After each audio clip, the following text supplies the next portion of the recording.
예. 오늘 제목을 우리 한번 따라 합시다. 슬픔이 변하여 기쁨이 되는 날. 슬픔이 변하여 기쁨이 되는 날. 예. 오늘은 놀라운 날이에요. 예. 우리나라가 6.25 전쟁을 겪은 지 지금이 언제입니까? 45년도 해방되고 난 이후에 46년도 7년도 참 우리가 많은 시간들 거쳤지만 근 우리나라도 70년이라고 하는 분단의 그 아픔을 가지고 있어요. 하나님께서 분명히 어떻게 이 나라를 연합을 시키든 아니면은 각자 세우든 그것은 하나님의 뜻 가운데 있습니다. 다만 우리는 하나님의 뜻을 행할 수 있는 나라가 되게 하옵소서 이런 가지고 이렇게 기도를 해야 되겠는데, 그래서 오늘 구국의 날을 맞이해서 우리가 구국의 기도를 어떻게 해야 될 것이냐. 참 우리가 나라를 이렇게 이 나라 안에서 보호를 받고 있으면서도 나라와 민족을 위해서 기도한다는 것이 우리에게는 그렇게 열심을 내지 못했던 분야인 것만큼은 사실이에요. 그래서 저도 하나님께서 강권적으로 역사를 하셔가지고 이제 기도를 하긴 하는데, 네, 우리는 나라와 민족을 위해서 우선적으로 기도를 해야 될 문제가 되는 거죠. 오늘 본문에 누가 나오는가 하면은 에스더라고 하는 인물이 나와요. 우리 본문은 다 잘 알고 있는 내용이기 때문에. 그런데 에스더라고 하는 인물이 등장하는 배경이 있어요. 이 배경과 또 모르드게라고 하는 인물이 나와요. 그 모르드게라고 하는 인물이 왜 성경에 등장을 했을까? 이게 중요한 거예요. 근데 배경은 지금 아하수에로 왕이 쉽게 말하면 역사에 속에 있는 내용이거든요. 근데 아하수에로 아버지가 누군가 하면 아닥사스다 왕이에요. 이 아닥사스다 왕이 이 지중해를 비롯해 가지고 이렇게 아시아 서쪽을 통해 가지고 전부 이렇게 나라를 정복해 가던 그런 시기였었어요. 그래서 페르시아와 그다음에 또 그리스와 이런 전쟁을 하고 있었을 때 이 그리스의 전쟁에서 아닥사스다 왕이 패했어요. 4차 전쟁을 했는데 1차에서는 승리를 했는데 2차에서는 우리가 잘 아는 아테네, 달리기 하는 마라톤 하는 그 아테네에서 전쟁에서 패했어요. 그리고 그 아닥사스다 왕이 죽었어요. 그 아들이 누군가 하면 아하수에로 왕. 오늘 본문에 나오는 아하수에로 왕이 아들이 돼가지고 3차 전쟁과 4차 전쟁을 준비를 하는 거예요.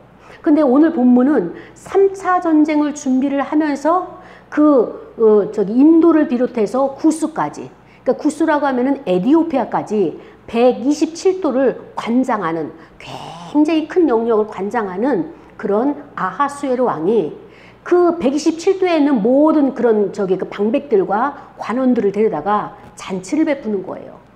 근데 보통 수상궁이면 겨울궁인데 보통 잔치를 하면은 6개월 동안 하는 거예요. 6개월 동안 하면서 이 아하수에로 왕은 굉장히 멋있는 왕이에요. 그래서 술을 마실 때도 그냥 막 함부롭게나 마시는 것이 아니라 예법을 지켜가지고 술을 마시고 산의 진미를 정말로 상다리가 부러질 정도의 산의 진미를 마음껏 먹게 하고 그다음에 신하들을 위로를 하는 거예요. 그래야지 그들이 또 각 지방에 가가지고 관원들이니까 지방에 있는 백성들을 또 거기 있는 또 이제 군인들을 각출해가지고 이제 몰려서 전쟁에 나가서 승리를 해야 되니까. 그래서 아하수에로 왕이 이렇게 많은 정성을 들여가지고 이렇게 관리들을 잔치를 베풀었어요. 그런 찰나에 그게 와스라고 하는 왕의 어명을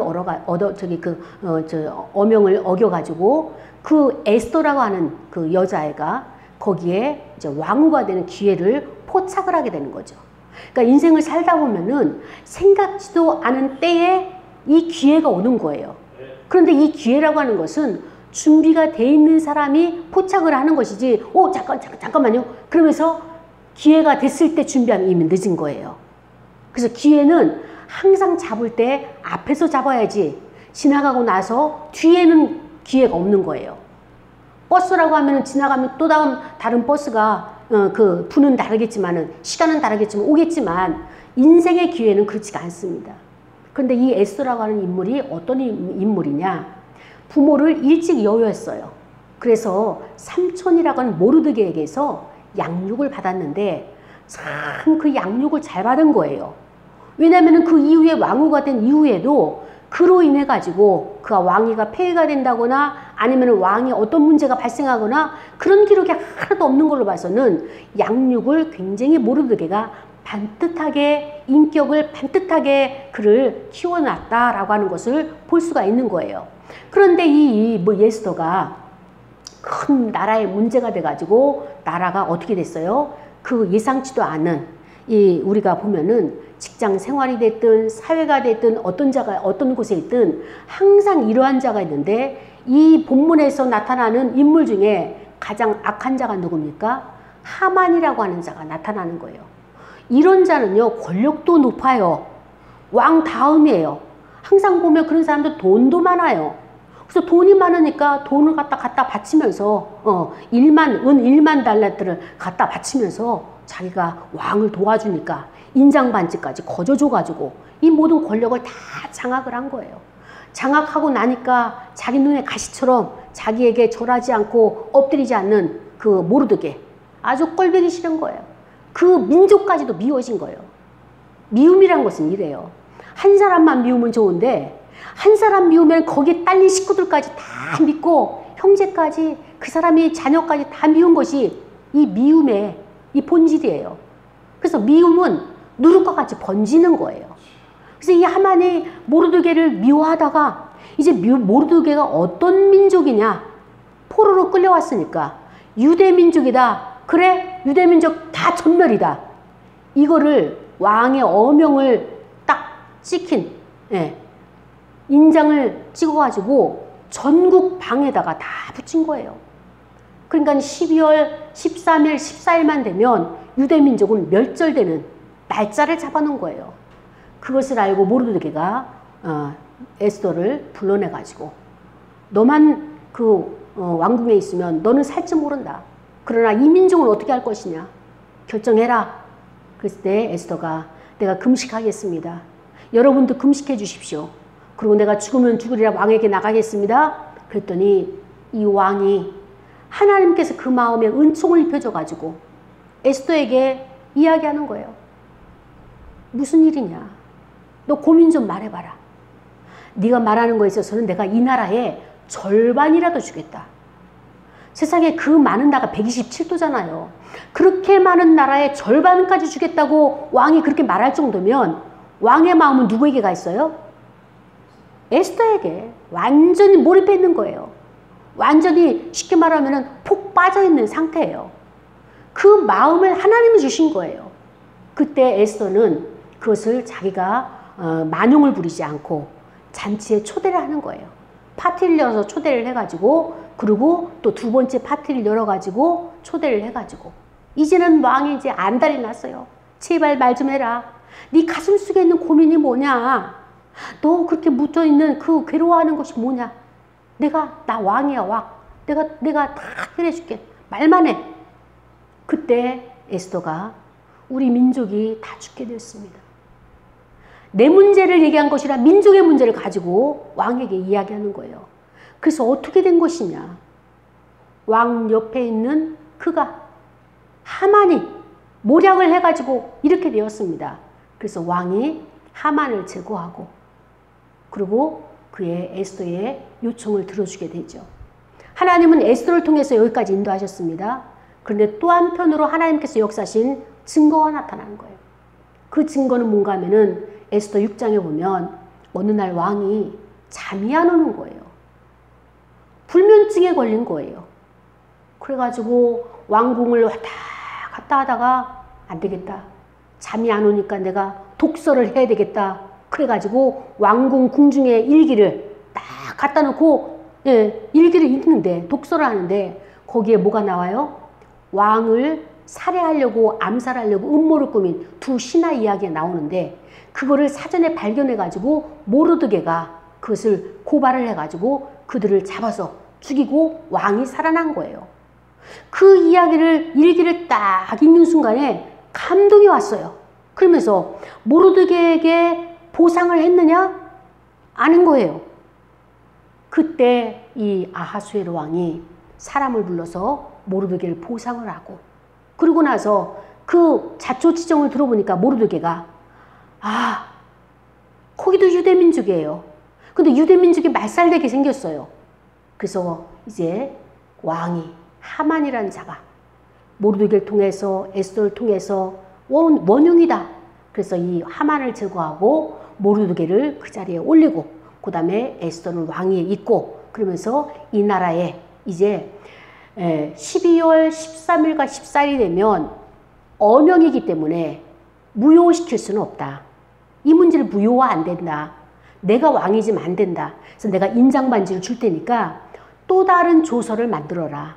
그리고 지금 굉장히 위급하다. 그러니까는 조서를 만들고 내 도장으로 인을 치고 칙령을 만들어서 인을 치고, 그리고 단말만 왕에서 길러낸 말 거기서 훈련받은 이런 저기를 보내가지고 각지에 한꺼번에 보내가지고 이 12월 13, 14일이 오기 전에 이 문제를 해결해라 해가지고 왕이 그렇게 혜택을 준 사실을 볼 수가 있습니다. 그날이 오늘인 거예요. 9장에 나오는 20절과 25절 말씀. 그래서 모르드게가 이 일을 어떻게 했냐? 기록을 해놨어요. 참 중요한 게 뭐냐면은 우리가 하나님의 역사하신 일에 대해서는 이렇게 기록하는 습관이 중요한 거예요. 내가 은혜 받은 것 기록하고 나의 일상사가 내가 하나님 앞에 기록하는 거예요. 자, 보세요. 사람들은, 신앙생활 하는 사람들은 하나님의 임재를 원해요. 우리 성도님도 하나님의 임재를 원하십니까? 네. 내가 경험한 임재가 어떨 때 임재라고 생각하세요? 네, 말씀이 충만할 때. 그것은 내가 오감으로 느끼는 거죠. 일단 기분이 좋은 거예요. 그리고 마음의 짐이 없어져요. 상쾌해요. 이게 하나님의 임재예요. 그런데 우리가 항상 하나님의 임재를 마음이 평안하고 내 문제가 해결되고 그 다음에 또 모든 것이 잔잔해지고 평지풍파가 없고 인생의 풍랑이 없고 잔잔해지고 그것만이 하나님의 임재가 아니라는 거예요. 우리가 생각할 때는 문제 해결되고 만사형통되는 것이 하나님의 임재라고 생각하고 있다면 물론 맞아요. 그러나 더 큰 하나님의 임재가 있어요. 그 더 큰 하나님의 임재는 무엇이냐? 내가 지금 힘들고 고난 가운데 있는 이것이 하나님의 임재예요. 그 고난 가운데 하나님도 함께 지금 겪고 계시는 거예요. 나만 겪으라 말씀하시는 것이 아니라. 그래서 이 고난 가운데 이렇게 어려움 가운데 처해 있을 때 하나님의 임재를 우리가 원하게 되는데, 모르드게는 이런 하나님의 일하심의 역사, 그날그날의 일기, 그날그날의 사건, 이거를 하나님의 임재로 그것을 받아들이고 기록을 하기 시작했어요. 그래서 아하수에로 왕의 각 지방에 있는 모든 유다인들에게 원근, 가까이 있는 자나 멀리 있는 자나 막론하고 글을 써서 보냈잖아요. 글을 써서 보내면서 하나의 법을 만들었어요. 규칙을 만들었어요. 규례를 만들었어요. 그리고 아달월 12월 14일과 15일은 지켜라. 무슨 일로? 불임절로. 이 날을 지키라는 거예요. 그러면서 이날에 유대인들이 대적이 누군가? 하만이죠. 하만에게서 벗어나서 평안함을 얻어서 이날 어떻게 됐냐? 그동안에 억눌렸던, 억압당했던 슬픔이 바뀌어졌다는 거예요. 어떤 것을 플러스해서가 아니라 하나님이 슬픔을 바꿔서 기쁨으로 만들어 주셨고, 애통이 변화해서 좋은 날, 길한 날로 만들어 주셨다는 거예요. 여기에 인간이 개입한 문제는 아무것도 없어요. 되어지는 거예요. 하나님의 역사는 되어지는 거예요. 나의 인생은 되어지는 겁니다. 예. 그래서 이 두 날을 14일과 15일을 지켜서 그 되어진 것을 어떻게 되냐? 기념을 해야 돼요. 그 기념을 어떻게 됐냐? 잔치를 베풀어라. 그래서 잔치를 베풀고, 잔치는 어떻게 해요?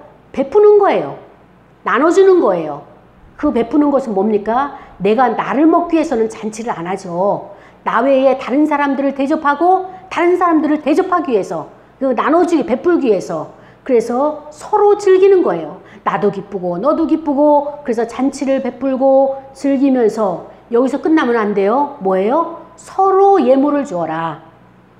서로 기념품, 서로 기념하라. 예. 그래서 우리는 한 사람이 일방적으로가 아니라 서로 예물을 주면서 가난한 자를 구제하라. 참 하나님의 그 마음의 본심은 사랑이세요. 그래서 이렇게 어려운 상황 가운데서도 가난한 자, 이 가난한 자는 하나님께서 이 땅에 심어 놓으신 거예요. 그래서 하나님이 그 가난한 자를 누가 구제하는가 읽어보시는 거예요. 그래서 그 가난한 자를 구제하는 자에게 하나님께서 복을 주시는 거예요. 그래서 우리는 아우 왜 저러고 살아, 치질이 궁상이야, 이렇게 말할 것이 아니라, 누구는 가난한 자가 되고 싶겠어요?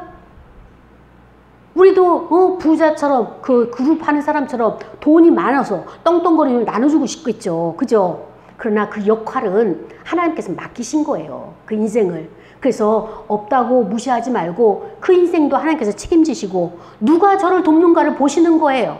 그래서 가난한 자를 구제하는 이런 날로 지키도록 하나님께서 이것을 행하시는 것을 볼 수가 있습니다. 그래서 이 모르드게가 유대인들이 자기들이 이미 시작한 대로 이 글 편지 받은 그대로 계속 행하면서 그 다음에 아각 사람 함무다다의 아들 모든 유다인의 대적 하만이 유다인을 진멸하기를 꾀하고 부루, 여기서 말하는 그 제비를 뽑다가 부루에서 나왔죠. 제비를 뽑은 그 날이 바로 이 유대인이 죽는 날이 아니라 유대인을 대적했던 원수가 죽는 날이고 원수가 멸하는 날로 정에 바뀌어지게 된 것을 볼 수가 있습니다. 그래서 에스더가 왕 앞에 나감으로 말미암아서 왕이 초소를 내렸죠. 그리고 하만이 유다인을 헤아려던 그 악한 꾀를 그 하만의 머리에 돌려놓게 됐고, 또 하만과 그의 열 아들, 나무의 달개에서 원수를 묶는 역사가 나타난 것을 볼 수가 있습니다. 이것이 오늘 본문 내용인 거예요. 자, 우리는 여기서 에스더라고 하는 인물을 한번 보겠습니다. 우리나라는 사계절이 있는 나라예요. 봄, 여름, 가을, 겨울. 그래서 봄에는 씨를 뿌리죠.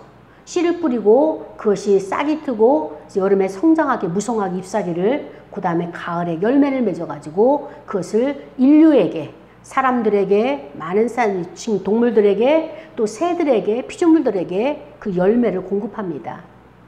자, 그런데 나무가 열매를 맺을 때 이 열매를 맺어서 내가 다 먹을 거야, 이렇게 말하는 나무 있을까요? 없어요. 사과나무가 사과 열매를 내가 탐스럽게 맺어가지고 가을 되면 내가 다 먹어야지, 이렇게 생각할까요? 못 먹어요. 사과나무는 사과 열매만 맺어놓을 뿐이지 자기가 먹는 건 아무것도 없는 거예요. 인생도 마찬가지예요. 사과는 사람에게 유익되게 먹죠. 또 짐승들도 좋아해요. 새들도 날아가면서 쪼아 먹죠. 모든 피조물들이 걸음으로 다 그걸 좋아해요. 그러면서 이렇게 사과를 먹으면서 다른 피조물들에게 유익을 주기 위해서 열매를 맺는 것처럼 인생, 사람도 마찬가지예요. 사람도 씨를 뿌려야 돼요. 그런데 내가 그 씨를 뿌려가지고 열매를 내가 취하기 위해서, 먹기 위해서 씨를 뿌리나요? 아니에요. 우리는 이제까지 생각할 때 내가 씨를 뿌려가지고 내가 당대에 먹고 나머지는 또 우리 후대에 먹고, 물론 후손들은 먹을 수 있어요. 그러나 내가 먹는 건 아닌 거예요. 그러면 이 에스더는 씨를 뿌려가지고 나라를 구했잖아요. 나라뿐만 아니라 민족을 구했잖아요. 민족뿐만 아니라 백성들을, 국민들을 구했잖아요. 그렇죠? 그러면은 이 에스더는 도대체 어떤 씨를 뿌렸을까? 에스더가 뿌린 씨가 뭘까? 사과는 사과 씨가 있어요. 배는 배 씨가 있어요. 그 씨앗이 있기 때문에 뿌리는데, 사람은 씨가 뭘까? 사람의 씨가 뭘까? 사람의 씨가 에스더로 보게 되면은 에스더의 마음이 씨인 거예요. 그래서 우리가 사람들을 봤을 때, 오, 저 사람 맵씨가 있어. 저 사람 솜씨가 있어. 근데 저 사람은 마음씨가 고와. 예. 그러니까 사람이 씨를 뿌린다는 것은 그의 마음씨를 뿌리는 거예요. 에스더가 왕이 내 옆에 있는데 내가 뭐 귀찮게 뭐 금식까지 하면서 왕 앞에 죽을 일 있어? 나 거기 가서 죽으면 어떻게 해? 어떻게 얻은 이 자리인데, 이 왕후의 자리인데, 싫어, 나 안 해. 이렇게 할 수도 있어요. 그러나 이 에스더는 자기가 죽으면 죽는 것을 마다하지 않고 그 반듯한 마음 씨를 가지고 뿌린 거예요. 그랬더니 나만 산 것이 아니라 모두가 사는, 전체를 구하는 이런 역사가 일어난 것처럼 우리도 인생에 있어서 지금 내가 씨를 뿌리게 되면, 마음 씨를 뿌리게 되면 당대에는 내가 이것을 취해서 먹을 수 없다 할지라도 내 후손들이 먹을 것이며, 이 씨의 결과는, 씨의 열매는 어때요? 천국 가서도 나타나는 거예요. 지금 에스더가 생존해 있는 인물입니까? 죽었어요. 정말로 오래전에 죽었어요. 그럼에도 불구하고 이 복음은 여기까지 나와 있으며, 천국 가서 에스더를 만나게 되면 우리가 이것 가지고 또 이야기할 거예요. 나는 지금 하루하루 살아가는 것이 힘들고 어렵고 짜증나고 지치고 이렇게 살아가는 것 같아도 내 마음이 씨를 계속 뿌리면서 살아가고 있는 거예요. 뒤돌아보면 내 씨가 어떤 씨인지 나타나요. 보여져요. 내가 이런 씨를 뿌리고 다녔구나. 그런데 거기에서 내가 열매를 얻으려고 했더니 열매가 안 나타나요. 나를 보고 와서 어머 목사님 때문에 나 이 문제가 해결됐어요. 목사님 때문에 내가 치료받았어요. 목사님 때문에 내가 이제 직장에 들어가게 됐어요. 이렇게 와서 목사님 때문에라고가 아니지만, 하나님이 하셨지만 목사님을 통하여서 이런 일이 있었어요. 이렇게 말하는 사람이 많아진다면 그건 열매를 맺고 있는 삶이에요. 그렇죠? 그런데 그런 사람도 없어요. 나도 힘들고 너도 힘들고 다 힘들어. 그러니까 나한테 누구든지 오기만 하면 그냥 물어버릴 거야. 그냥 삭척해 줄 거야. 그 다음에 내가 가시 엉겅퀴로다 쏘아붙일 거야. 정갈처럼 쏘아붙일 거야. 이런 마음의 상태라면 나는 지금 잘못된 악한 씨를 뿌리고 있거나, 아니면 뭐예요? 나의 씨가 열매가 없다면 내가 지금 올바른 옥토의 땅이 아니라 엉뚱한 데다 내가 지금 헛수고를 하고 있지는 않은지 돌아봐야 돼. 이제는 우리가 중년이 됐으면 나의 인생의 씨를 제대로 뿌리고 왔는지, 아니면 내가 아직도 잘못된 돌짝밭과 같이, 엉겅퀴밭과 같이, 그 다음에 또 길가의 밭과 같이 잘못된 곳에 내가 아직도 뿌리고 있지는 않은지 우리가 돌아봐야 될 그런 교훈을 에스더를 통해서 우리가 이렇게 비춰보기를 원합니다. 두 번째는 뭔가 하면은 아하수에르 왕이 하만이 그동안에 행한 것들이 너무 악독한 거예요. 세상에서 보면은 조직이 있죠. 그 회사에 들어가게 되면 조직의 상관 중에 이렇게 유능하고 권력 있고 돈도 많고, 그런데 딱 한 가지 부족한 것이 있어. 뭐가 부족해요? 인격이 부족한 거예요. 인격이 부족해가지고 사람을 괴롭혀. 가진 것도 많고 누리는 것도 많고 아는 것도 많은 사람이, 잘생긴 사람이 이렇게 사람을 괴롭혀가지고 그 밑에 수하에 주변에 있는 사람들은 막 괴로운 거예요. 하만과 같은 사람들이 꼭 사회 곳곳에는 있단 말이죠. 이걸 성경에서는 하만을 어떻게 표현했어요? 하나의 사회 악으로 표현하는 거예요.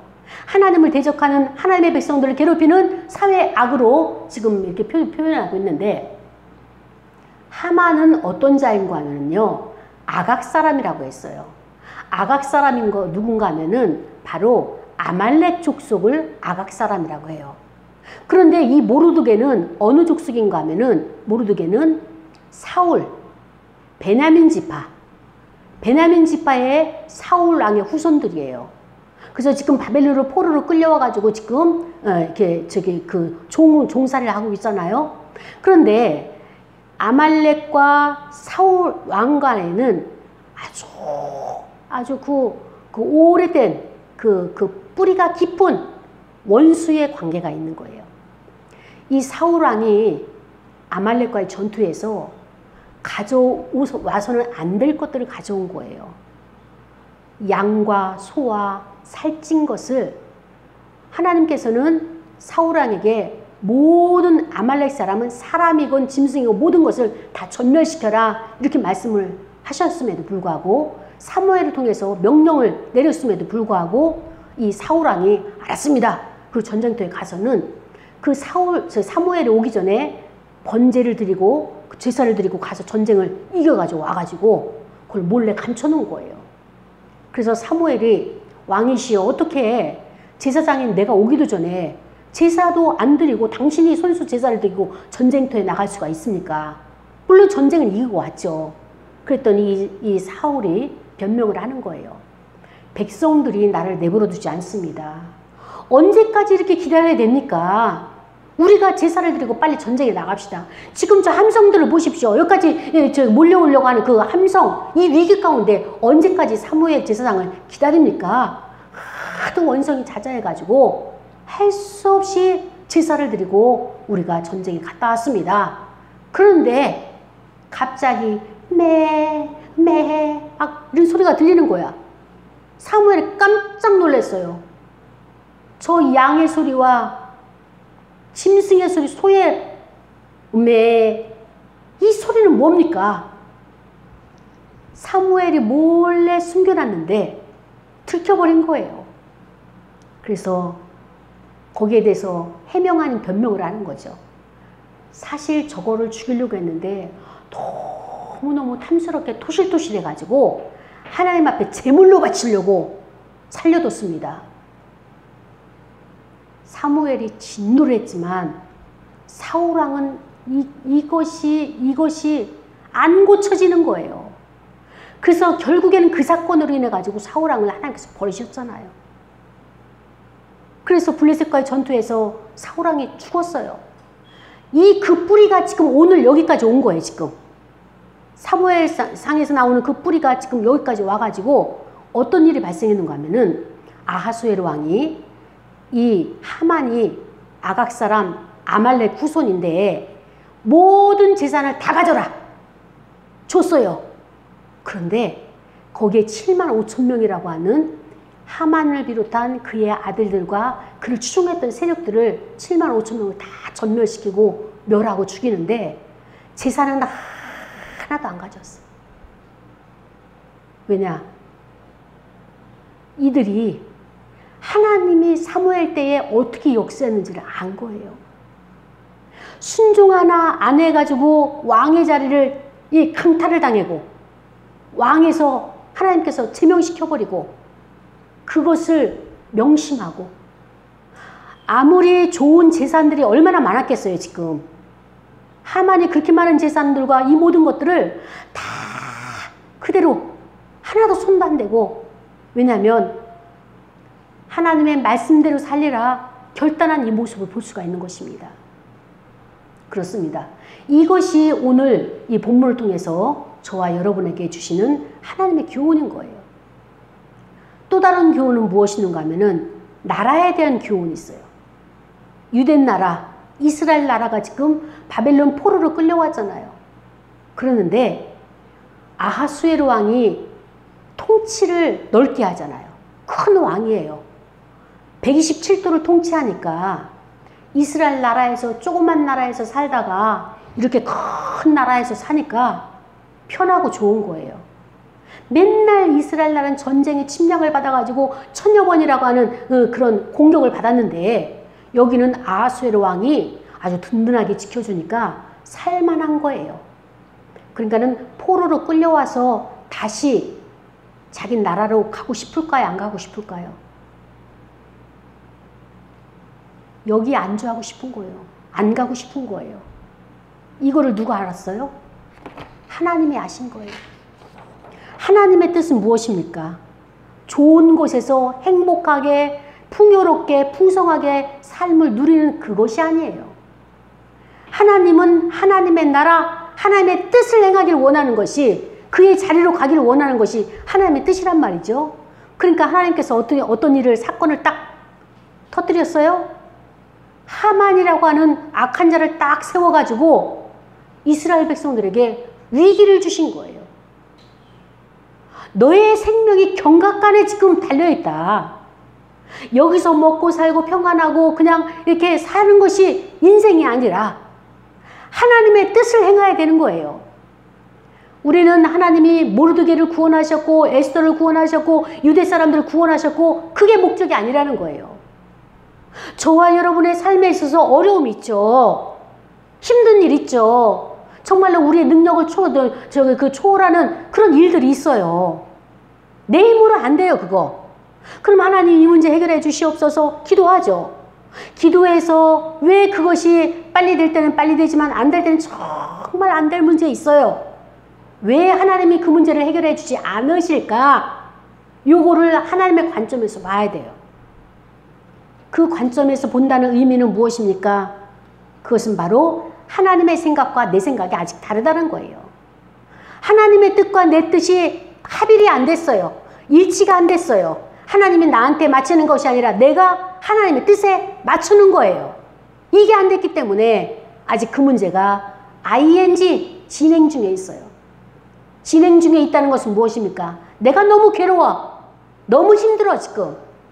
그래서 하나님이 하만을 시켜가지고 이스라엘 백성들을 전멸시키려고 하는 이런 계획들을 딱 틀어내니까 그때서 금식하고 배옷을 입고 하나님 앞에 나와서 회개하고 다시 한번 그들이 죽음에서 건진받는, 정말로 죽음의 문턱 앞에서 건진받는 이런 역사가 이루는 것처럼 오늘 이 말씀을 저와 여러분에게 왜 주시겠습니까? 이 말씀을 주실 때는 저의 인생에, 여러분의 인생에 지금 이런 처지에 놓였다는 거예요. 이 문제는 하나님이 해결하셔야 돼요. 다만 하나님이 해결하실 때가 있어요. 그 때가 언제냐? 내 생각이, 내 마음이 하나님 앞에 집중할 때.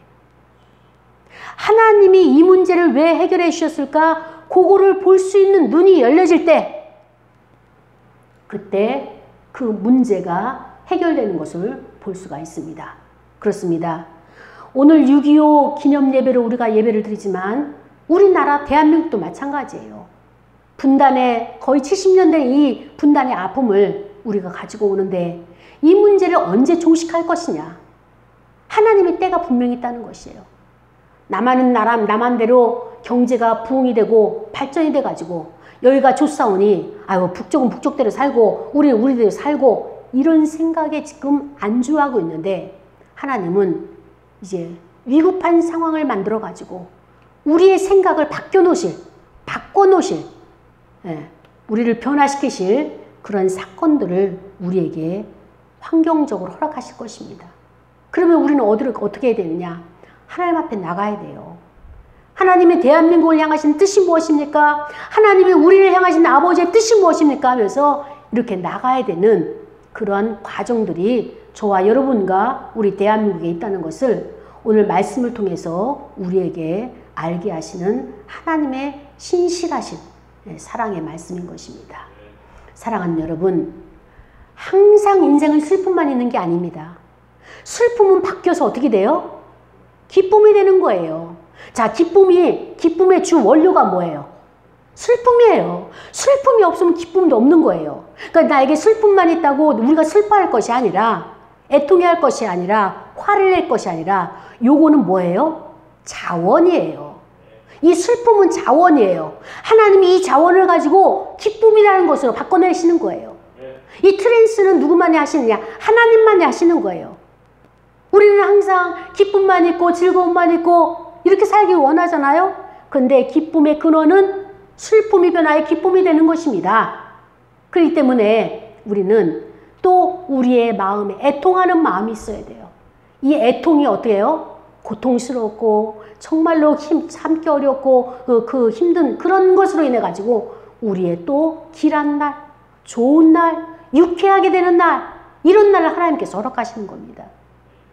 우리가 생각할 때는 항상 유쾌한 날을 원하겠지만 사랑하는 여러분, 우리의 삶의 고통을 겪어내고 하나님이 주시는 인생의 광야길을 걷고 땡볕에서 땀 흘리고 신발이 발이 부르트고 이 모든 과정을, 이런 애통을, 고통을 겪어야지만이 그곳이 변화해서 어때요? 유쾌한 날이 되어지는 것입니다. 사랑하는 여러분, 내가 지금 힘들고 어렵습니까? 그것은 자원이에요. 반드시 하나님이 이것을 변해서 고통의 크기만큼 나에게 기쁨을 주실 것이에요. 슬픔의 크기만큼 하나님께서 나를 희락의 영으로 충만하게 채우시는 그 하나님을 기대하시기 바랍니다. 이 말씀을 생각하면서 우리 시간에 기도할 거예요. 하나님, 하나님의 뜻을 알면은 인생을 살아가는 데 있어서 우리는 낭망하지 않아요. 그렇죠? 그래서 우리는 이 고통조차도, 여러분이 짊어지고 있는 그 문제조차도 하나님 안에 있다는 것을 깨닫고 끝까지 승리할 수 있도록 나를 도와주셔서 이런 내용 가지고 기도하고 통성으로 기도하고 헌금 드리시겠습니다.